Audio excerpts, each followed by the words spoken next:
Entendes o que estás lendo? O podcast que te leva através das páginas da Bíblia, livro por livro, capítulo por capítulo. Uma exposição bíblica emocionante. Aperte os cintos e embarque comigo nesta viagem.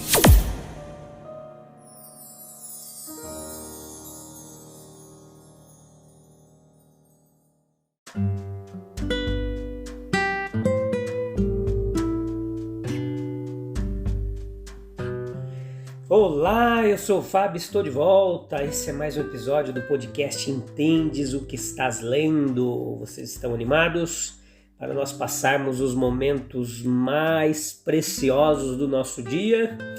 Um dos são aqueles que passamos em oração ou debruçados sobre a palavra de Deus, meditando, tentando entender, aprender qual é a vontade do Senhor para as nossas vidas. Hoje, Êxodo capítulo 30, episódio 248, terceira temporada. Vamos lá? Estão prontos? Prontas?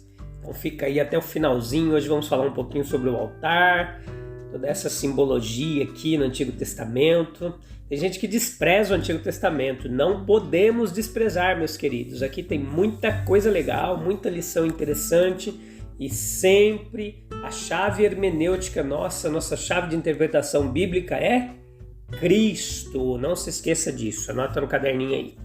Então, o altar dourado e o perfume ali do incenso que exalava ali no templo, vamos ver toda essa simbologia aqui. O altar de ouro ele era de pequenas dimensões, um côvado de comprimento, um côvado de largura e 2 côvados de altura. Um côvado era uma medida próxima de 50 centímetros ali.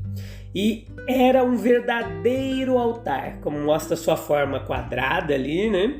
E suas pontas. O seu lugar era imediatamente em frente ao véu que dividia as duas porções do santuário, com o interior ou Santo dos Santos. A ordem dada ao sumo sacerdote Arão era para ele queimar incenso pela manhã e à noite, de manhã e à noite, quando acendesse as lâmpadas. Isso foi feito num caso na oferta da manhã, no outro na oferta do sacrifício da tarde. O sincronismo dos atos merece a nossa atenção.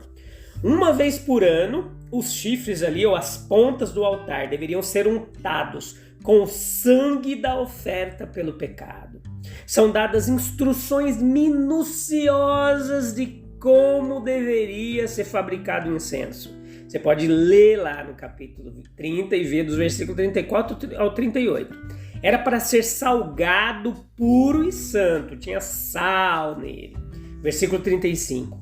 A queima deste incenso no altar era ao mesmo tempo um símbolo, presta atenção, de oração e devoção e um chamado à congregação para se envolver nesses exercícios espirituais. Como um ato do sacerdote, pode ser visto como um tipo de intercessão de Cristo. O serviço desse altar ele sugere as seguintes ideias. Vamos lá. Primeiro, a oração que era ali tomando a palavra em seu sentido mais amplo, como denotando o exercício de todo sentimento devoto e desejo espiritual para com Deus. É o ato mais sagrado da vida espiritual. É figurado como incenso, e o altar de incenso estava em relação imediata com o Santo dos Santos. O altar e o incenso oferecido sobre ele eram declarados santíssimos. Versículo 10, versículo 36. A razão para isso tudo não é difícil de nós encontrarmos.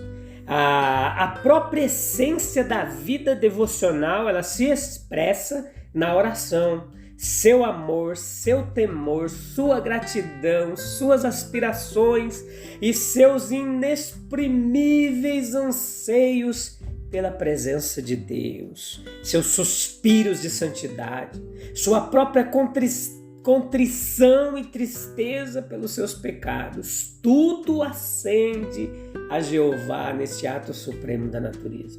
As palavras têm apenas uma pequena parte na oração. A província ali, a função das palavras é definir.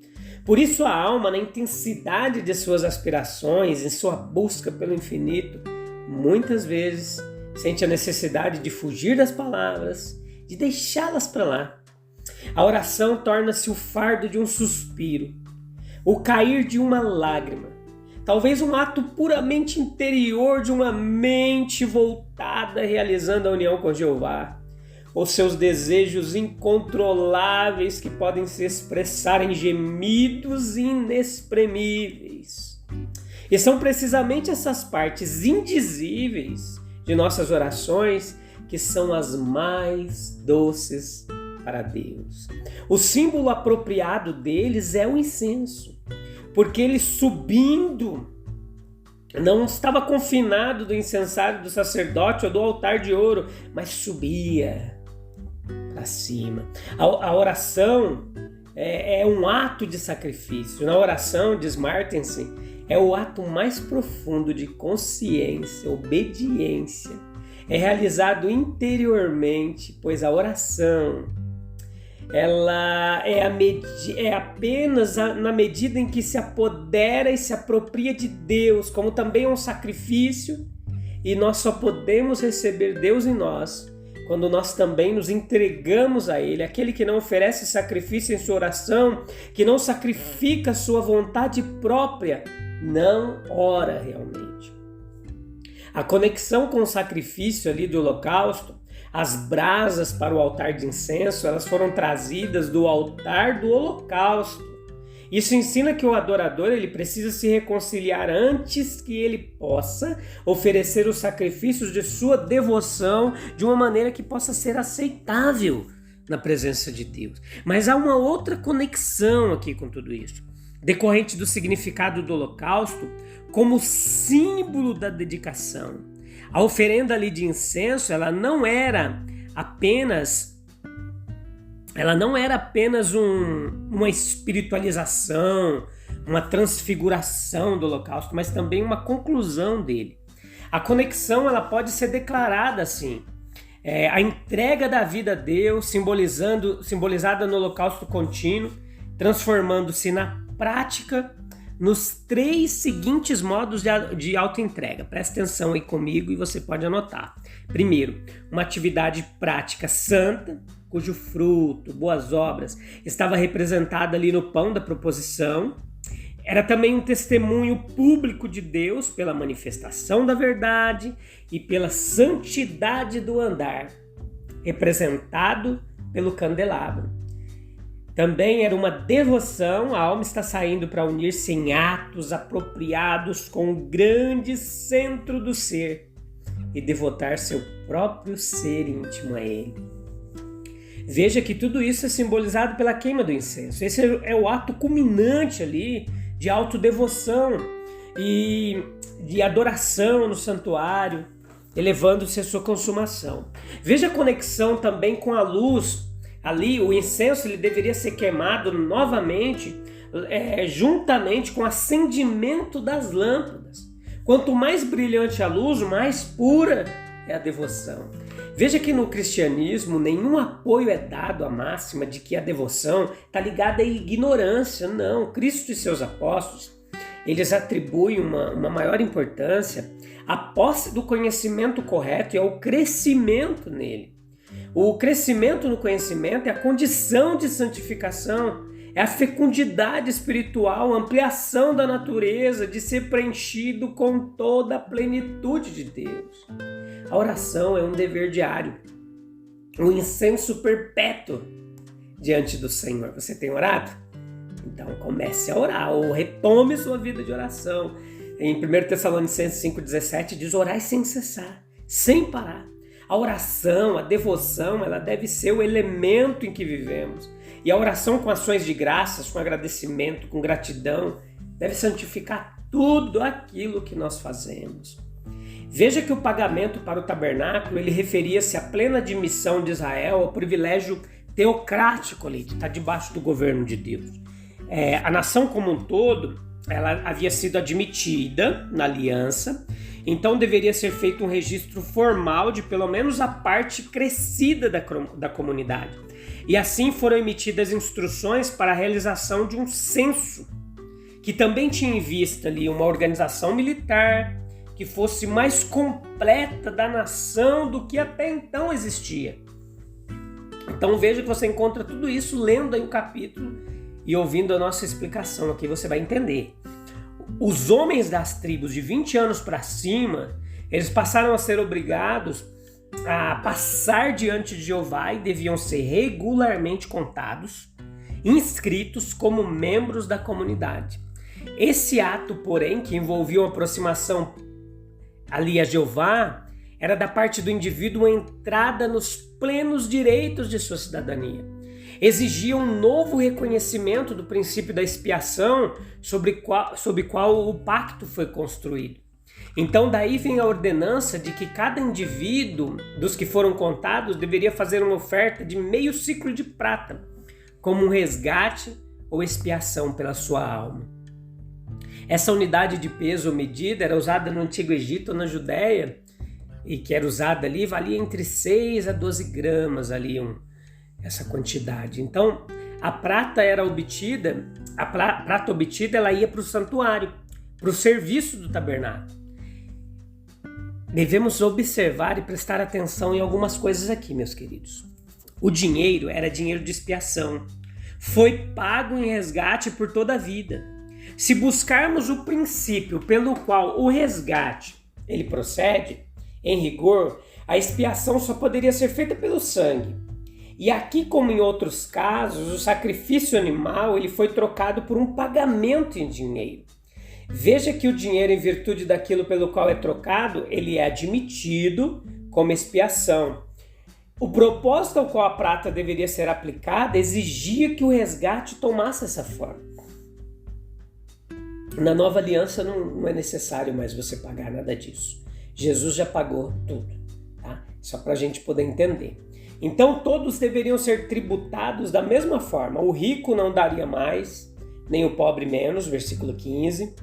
E isso sugere que no que diz respeito à necessidade de expiação, nenhum homem tem vantagem sobre seus vizinhos. Não há diferença. Romanos 3, 22.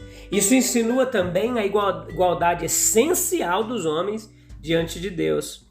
Nós não somos diferentes. Então o dinheiro ele deveria ser aplicado ao trabalho do tabernáculo. E por isso o tabernáculo era um símbolo do reino de Deus em Israel. Ele foi fundado sobre a prata da expiação.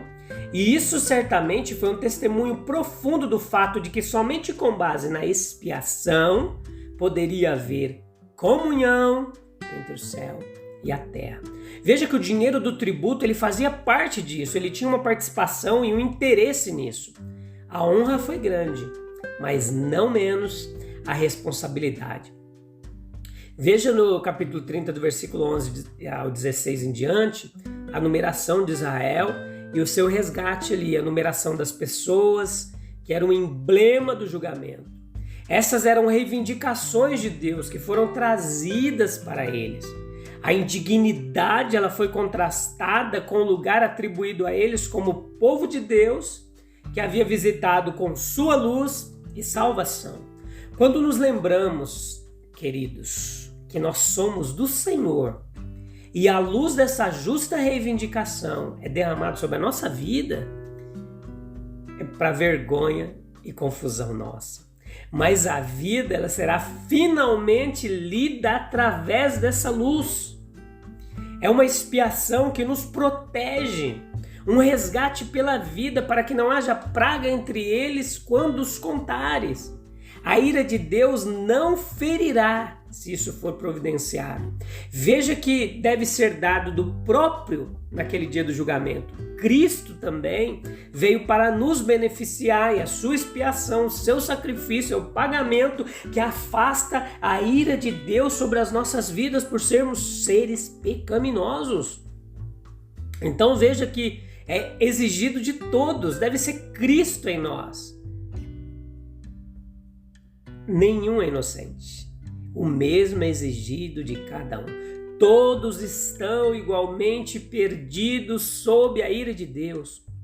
E a expiação ali, ela acontecia para o serviço do tabernáculo.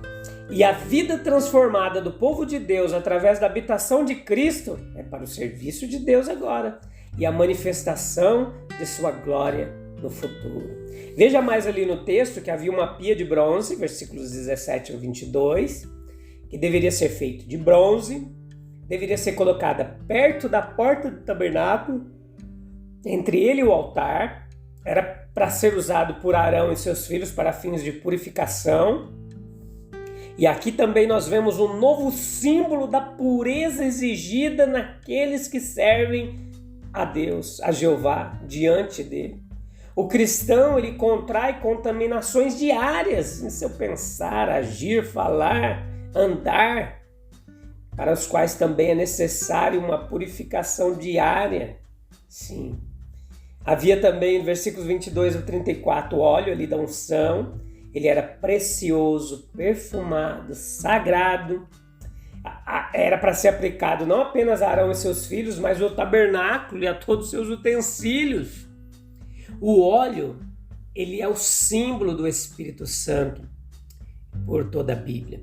A santidade ela era transmitida a Arão e aos seus filhos por essa unção e pelos ritos de consagração em geral, não era mais do que uma santidade cerimonial ou oficial.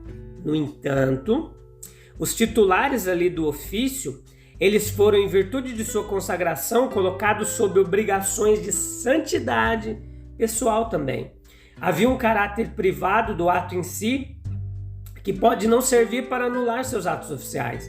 E a ausência no representante público dessas qualificações espirituais para o cargo não ficaria impune.